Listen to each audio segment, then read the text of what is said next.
Hey, I'd like to welcome you to another episode of Mission Matters. My name is Adam Torres, and if you'd like to be a guest on the show, just head on over to missionmatters.com and click on Be Our Guest to apply.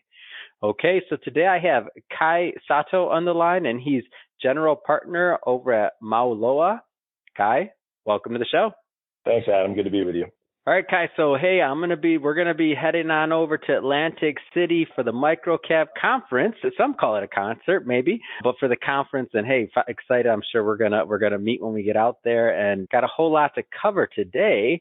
We'll be talking about, three crucial phases for reaching 10 million in revenue and becoming cash flow positive, which a lot of entrepreneurs, a lot of executives listening to this right now that are maybe stuck in that range, including myself. So excited to pick your brain on that. But before we get into all of that, we'll start this episode the way that we start them all, with what we like to call our Mission Matters Minute. So Kai, we at Mission Matters, we're all about amplifying stories that we feel need to be heard. That's our mission. Kai, what mission matters to you? I think the simplest way to put it down would be continuous learning and self-improvement as manifest through building companies. And so I think it's always about how do we affect change, in ourselves and in our work, because I find it so important.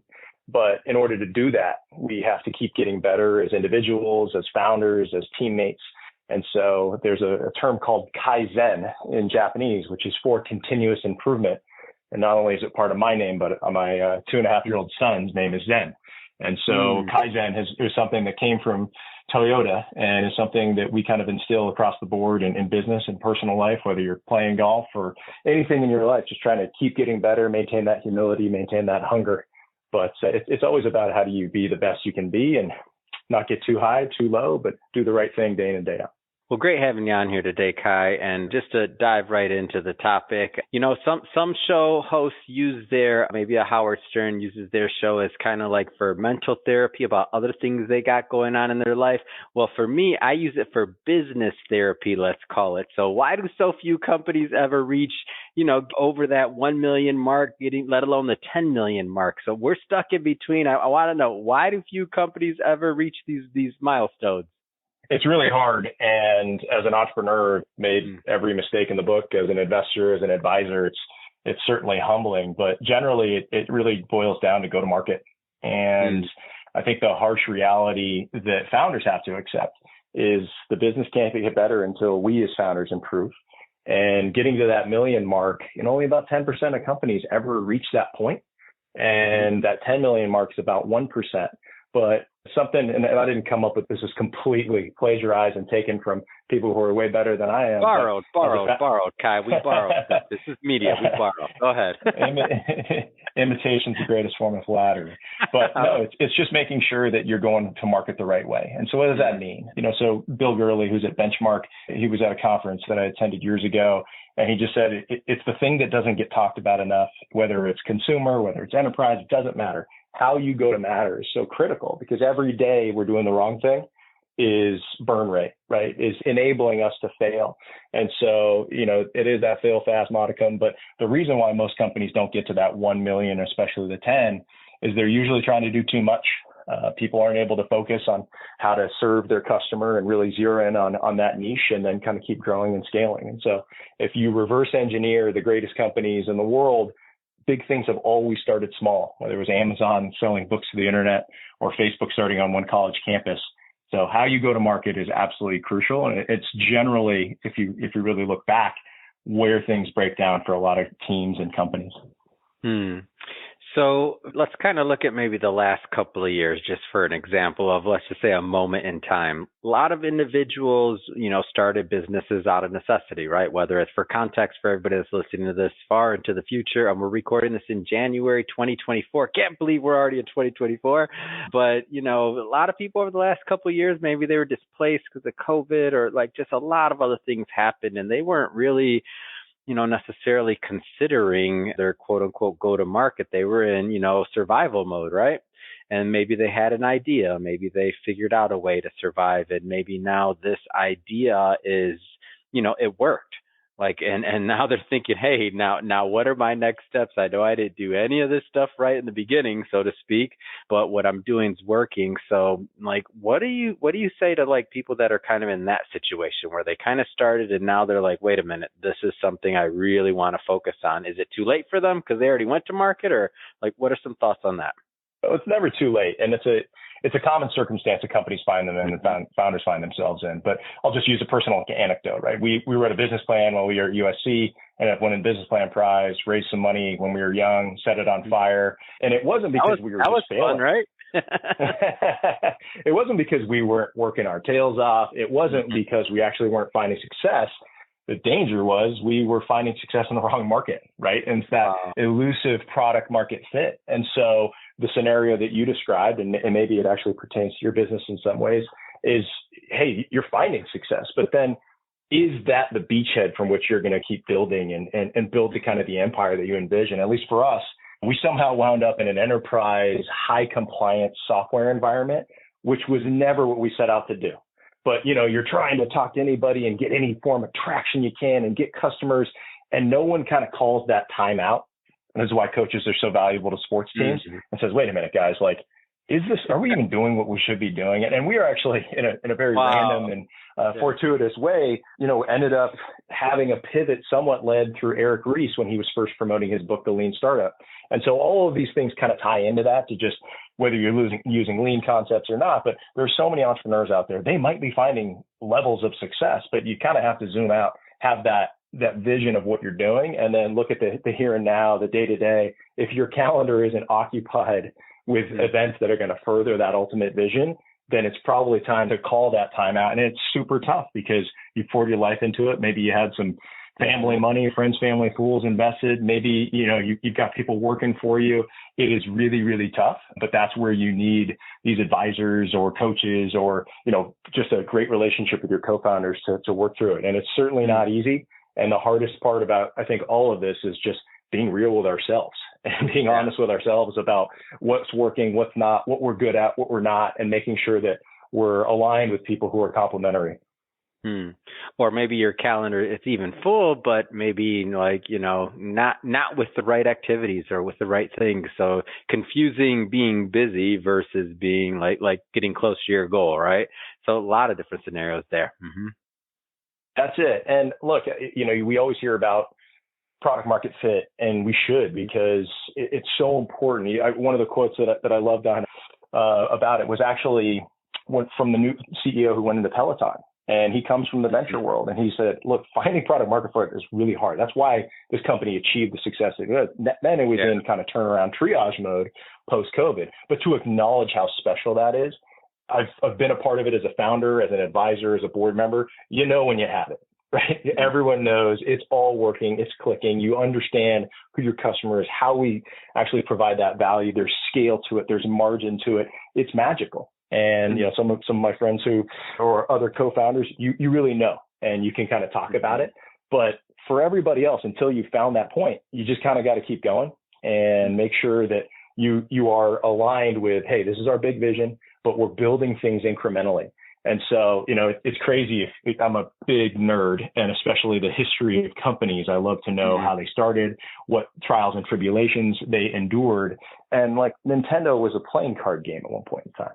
And so people just have to understand that, to your point, Adam, you can hit pause, you can pivot, you can do something else. You're only really limited, by your creativity, your bandwidth, and your perseverance.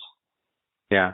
And let's pick on the microcap sector. I say that affectionately, by the way, for all my CEOs out there. But why is it, sometimes especially hard for the microcap sector to find maybe some of this elusive at times product market fit? Like, why do they sometimes have trouble? A great question. It's because they have a very public scoreboard. I've had all these conversations about, whether go what ways do you want to raise capital and otherwise. And I'm like, man, to have, 8,000 or whatever the amount of investors are a company may have, whatever it is, throw the number in there, that many eyes looking at you. I'm like, wow, it's a lot. Go ahead, please. It is. I've worked at a couple public companies, but I really gained proximity to the microcap space as I was pulled in as an advisor for a company that was really in turnaround mode, but we ultimately got it capitalized, ended up raising 20 plus million for it and taking it public on NASDAQ during my 2-year involvement. And as an investor, I'm a Warren Buffett, Charlie Munger nerd, and they were heavily invested in that space earlier in their careers. And so it was kind of this perfect union of having been in the startup world and scaling things that were in that arena, and then now doing that in the small public environment. And what you found is it's hard enough, like we said, to find product market fit and to focus on go to market, build a great culture that's focused on those really critical things. It's even harder when you're trying to talk to these investors and you're dealing with this vitriol, or maybe even you go into certain social networks that deal with a lot of retail investors or meme stock chasers, and to block that out. But again, if you just go back to the paradigms, there's a reason why someone like Jeff Bezos was so successful at this. When they went public in 97, he had this day one mentality, and he attached that first shareholder letter to every single shareholder letter for the rest of his duration as the CEO, because he wanted everyone to revert back and say, guys, this is our culture. This is our mentality. We're going to be the most customer-centric company in the world. And if you don't buy into that, and you don't buy into that long-term, don't be a shareholder. And so you really do have to self-select. And I think it's really hard. And I've been pretty vocal in the microcap world, especially recently, and especially for events like this, this conference. I'm not talking about people who are trying to create some pharma business and you either get, FDA approval and your company takes off. I'm talking about people who are building software, building products that are day by day building incrementally, much like any startup, but they happen to have a ticker, whether it's NASDAQ or NYC or OTC or all of these guys.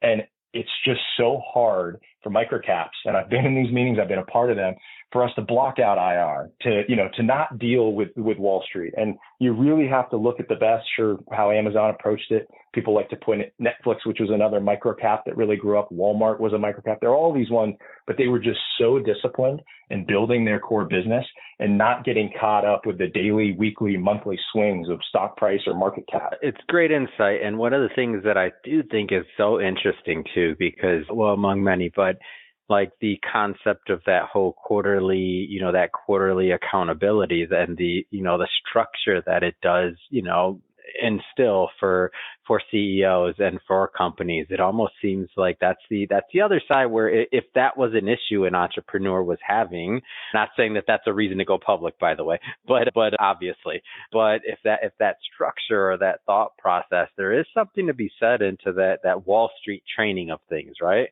Like I've always just been fascinated because I've never led a public company. You know what I mean? So it's just a little different.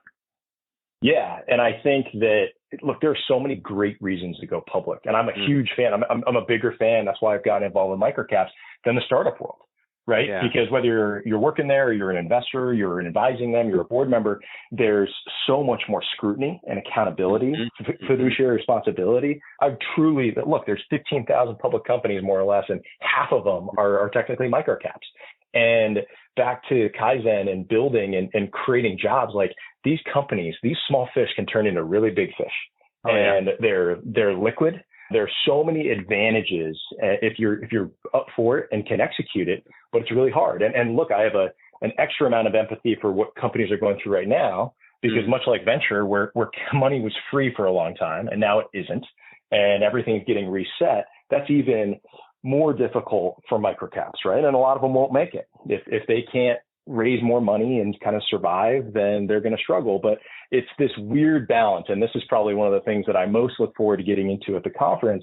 When you talk to really good, disciplined, long-term value investors focused on microcap, they want the same thing that a lot of microcap CEOs are trying to say or trying to do, but there just continues to be the disconnect, right? Like they want this dedicated visionary leader who wants to build a culture and wants to take care of customers, right? They want those things. So it's almost like this misalignment on a dating site or a marketplace, because they're all looking for the same thing and trying to be that thing, but only the most disciplined and the most capable. And look, it takes luck, are able to execute it and pull it off. But I do think SPACs included, some of them that have gone public and lost a lot of their market cap, there are going to be some companies that emerge from this, because we saw it in 2001, and I know a lot of guys who did well at that.